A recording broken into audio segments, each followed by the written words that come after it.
Subscribe, share, and like to your friends. Bye!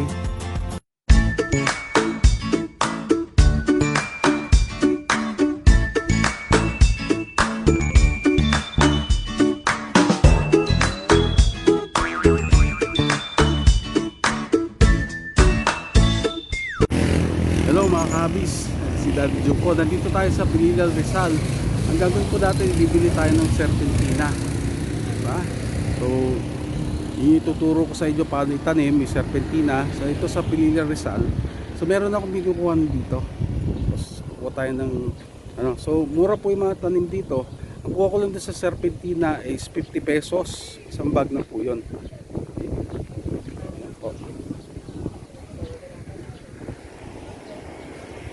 Yan. So, welcome to HOBBIES TV. Nag-travel po kami sa tatang patin.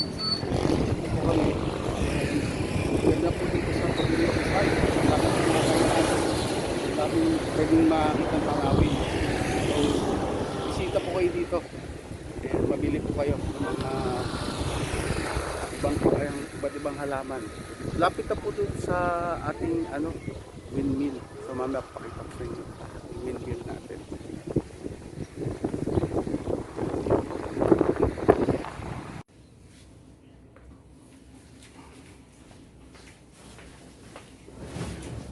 Hello mga kabis, magandang hapon sa inyo.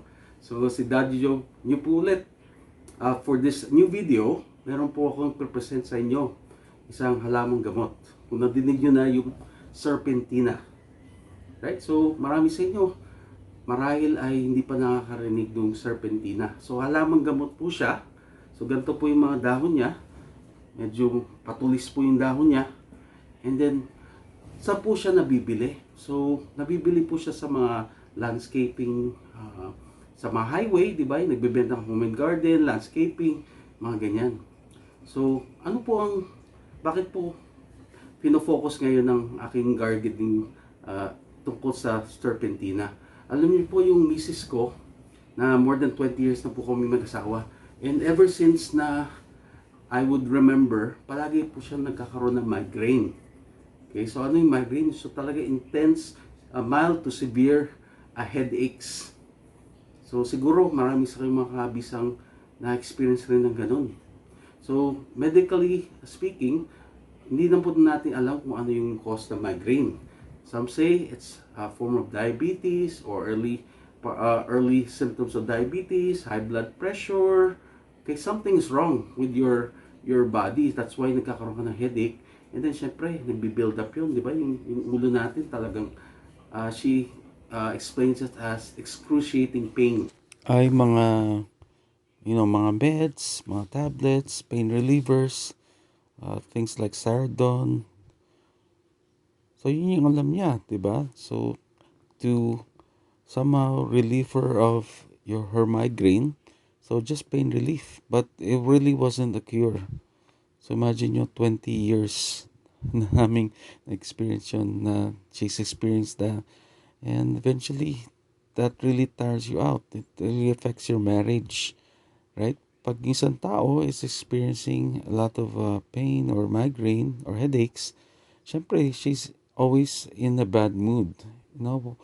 She would just maybe rest, try to sleep, put on some liniment on her head, try to massage her head, or try to do everything. Ask her, Mami, what would you like? Anong meds mo? Kailangan gawin? Kailangan natin gawin? So, walang solution to that. Eventually, we shared that to friends and family, and they recommended this herbal plant. It's called Serpentina. So, at first, syempre, nagdududa yung misis ko. She's a nurse, and wala daw cure for migraine. So, hindi pa na-discover yun.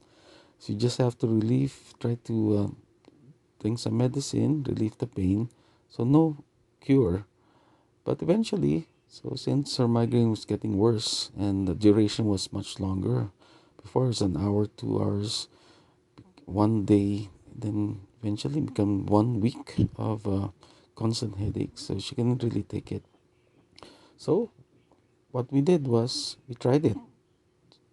first, we try to use it as tea or tsaa. Diba? Buboil kami ng tubig, lalagay namin yun. So, it's very, very bitter. It's very, it's almost impossible to drink. Even me, I tried it. So, impossible. So, eventually, yung sabi sa amin is, gawin mo na lang is to swallow it. No? So, gagawin niya, she'd get like 5 leaves, bibilugin niya, and then, maybe get a banana, and somehow that relieve the bitterness. So, inumin niya yun, and eventually, tuloy-tuloy araw-araw, and for 2-3 days a week, she's doing that. Wow, amazing. Nawala yung kanyang migraine. So, imagine mo, ka-hobbies, how relieved I was na eventually, nawala na siya. So, imagine yun.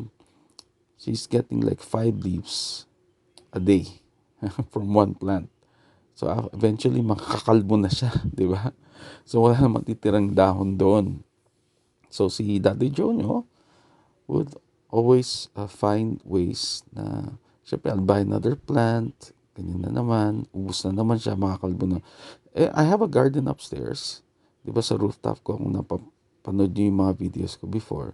So, gagawin ko, so dadalhin ko yung mga plants na medyo nakalbo na, konti na lang yung dahon, and I would try to grow them. So, anong gagawin ko dyan sa mga plants na yan? Yung gagawin ko is, I'll repot them from the plastic bags and then put them in another pot or another plant box. And eventually, yan nga, naging successful naman ako na patubo ko yung Serpentina using, of course, the Nutri-Hydro solution that I showed you on the previous video. So, please watch that about hydroponics. So, yung solution na yun ang ginagawa ko. So, sun, and then, everyday na dilig noon, solution na yun. And eventually, yan, very green na siya, and very healthy na yung Serpentina plant ko. So, what we did, so that hindi makakalimutan ang misis ko na take nitong Serpentina every day and cure her migraine is, syempre kailangan namin na instead of just going there upstairs in a rooftop getting leaves every day, diba, nakakatamad yun. I don't really have the time. She doesn't have the time to go upstairs. What I did was I repotted the Serpentina plant and I just put it there somewhere in our kitchen on top of our dining table. Since makikita ng misis ko yun there on top of our dining table. So before she leaves for work or during the afternoon when she comes home from work, makita niya yung dahon. So hindi niya makakalimutan to take her 5 leaves of Serpentina. Problem solved, mga ka-hobbies. So wala na siyang tinitake na meds ngayon. Ito na lang Serpentina. I just provide her, so those plants that I have upstairs, pag medyo nakakalbo na tong plant na dito sa baba, I'll take it, bring it upstairs. Tapos kuna naman ako yung potted plant, put it there on our kitchen table, right, or our dining table, there near our kitchen. And nandun na siya, may fresh Serpentina leaves na siya. Tuloy-tuloy. So hindi na kailangan akong bibili. So, what I'm doing now is, kung nakita niyo yung video earlier, yun yung saan ako bumili ng Serpentina, dun sa Pililla, Rizal. Okay, hopefully that helps you. Have a good day. Bye-bye. Before I forget, mga ka-hobbies, so, lahat ng mga nakikita niyo videos is about Daddy Joe, diba? About my pandemic hobbies. So, I would like to start a series now of pandemic hobbies ninyo, aking mga hobbies. So, if you would like to feature your pandemic hobby, what I can do is video that and then present it here in Pandemic Hobbies TV. So, those videos will be about you, mga ka-hobbies. Inyong mga pandemic hobbies na umpisahan nyo during the pandemic. because these hobbies of ours are something very productive na nagawa natin during the pandemic. That despite this crisis, despite all of this things that's happening around the world with COVID, na tayo, mga ka-hobbies, ay gumawa ng something productive. Okay? It can be anything. Doesn't have to be anything about fishing or anything like that. About camping, about anything, you know. Doesn't have to be the same hobbies that I had done, diba? So anything under the sun you'd like to feature in Pandemic Hobbies TV, I'll be glad to talk to you and collaborate with you. So mga hobbies, okay, just comment below kung ano yung mga hobbies na naumpisan nyo during the pandemic. And of course, Daddy Joe will be glad to visit you or interview you anywhere. Just gonna be short, 10 to 15 minutes. Share nyo lang sa akin. And then we'll feature it in Pandemic Hobbies TV. Okay? So please contact me, comment below. Contact me. And we'll feature your pandemic hobbies on Pandemic Hobbies TV. Alright, thank you. Aking mga ka-hobbies, keep safe and stay healthy. Goodbye for now.